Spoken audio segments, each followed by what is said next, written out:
My daughter bought this corner lamp from Target and she wants to put it in the corner right by her bed.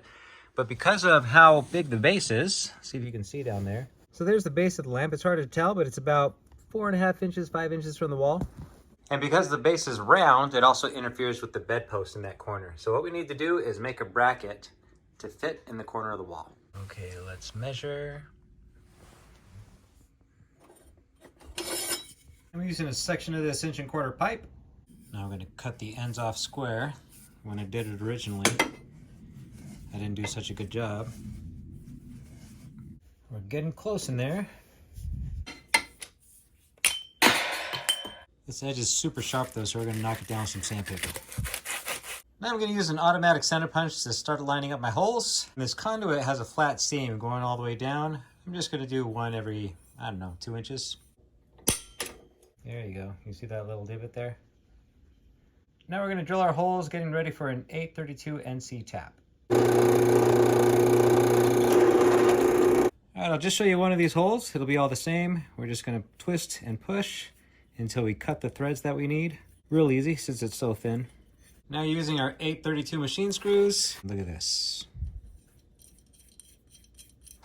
That's going to work just fine. This is just a heavy grit scouring pad. I think I got them in bulk off of Amazon. Okay, I have a piece of pipe that just happens to be the same diameter as the lamp, but I wanted you to see how much clearance we have. It isn't a whole lot, and since I don't want to damage the finish of the lamp in case we want to use the base again, I'm just going to put some paper in there to help protect it. Here's some wire strippers. They actually have bolt cutters in them. You can see right here, 832, that's what we're going to use. I'm going to screw it in. And I'm just using an Allen key as a gauge to make sure I get it the right length. Let's snip that out. There we go. We'll undo our screw.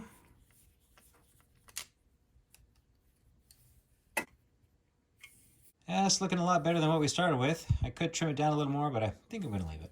Now the very bottom one is going to be my stopper. Everything else is going to tighten down on the pole. Now there are some burrs inside where we tapped everything, so I'm just going to take this long file and clean them out. 5/64 in front, 1/4 inch in the back, and that way I can place my screw through the pipe. I'm able to place my screwdriver through, and then this hole is big enough so that the screw doesn't bottom out as soon as it reaches a taper, right? Because we want to make sure we still have clearance for the pipe. And I probably could even go a little bit bigger. All right, I'm going to use 3-inch screws. You need to keep in mind, imagine that this is the corner of the wall. Before the screw even touches the wall, we have to go through that little void behind the pipe. And then we have 3/4 inch of drywall. And then that'll give us about, I don't know, 1.5 inches to go into the stud.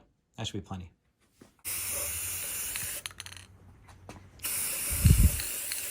I'll just use this paper plate as a cushion. If I wanted more, I should have used a bigger pipe. All right, here's the base of the lamp.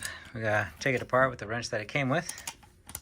Unfortunately, these prongs aren't gonna fit through this hole or this hole, so we're gonna have to cut this and splice.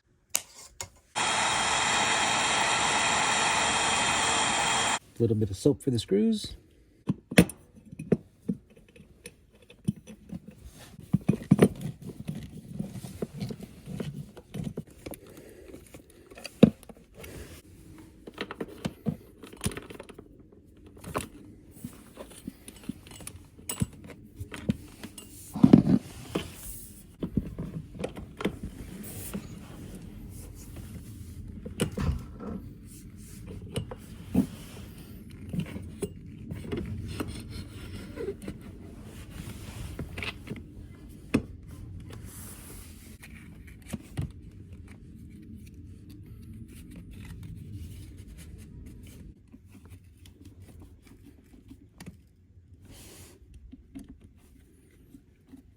There we go. Now it's really a corner lamp.